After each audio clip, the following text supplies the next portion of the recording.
Guangxi province in southern China. Until recently, farmers here burned wood for cooking and heating. Now they're leading a sustainable energy revolution. Thanks to some help from a government project supported by IFAD, a UN agency working to adapt technology to the needs of poor rural people, farmers like Xie Oishun are now capturing methane from animal droppings and human waste and using it to produce their own fuel. It all flows into a biogas digester, a large tank buried underground. The waste comes in here, and as it ferments inside, the gas builds up and travels back out through this tube. It takes the gas into the house where we use it to cook.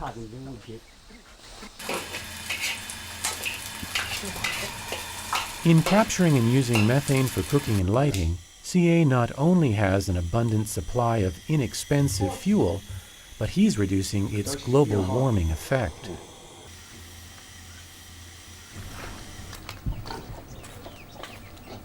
At the same time as waste decomposes inside CA's new biogas digester, he's left with another fuel, an organic fertilizer high in nitrogen.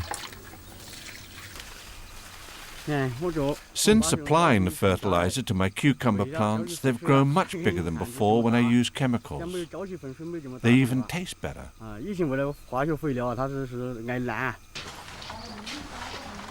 Although biogas technology has been available in China for decades, a growing income gap between city dwellers and farmers has fueled its recent revival. In the last 2 decades, 200 million rural people have moved to China's cities. One of the ways the central government is trying to make rural life more appealing is by offering farmers cash incentives to build biogas digesters so that they can produce their own fuel cheaply. Since Leo Shun Sayan's family began producing biogas on their farm, she no longer spends 3 hours a day collecting wood for cooking. Instead, she's taken training that's helped her make improvements to the family's tea farm, which now earns more money.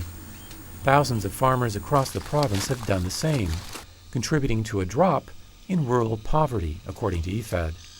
This project started in 2001, and 3 years later we could see that overall the households have moved up from poverty to low income and even out of poverty. After 3 years we observed already that about 10% had already moved on.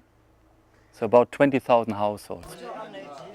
Thanks to government financial incentives and education tours like this one supported by IFAD, there are now 3 million biogas tanks in operation across Guangxi, making the province the largest producer of biogas in China, if not the world.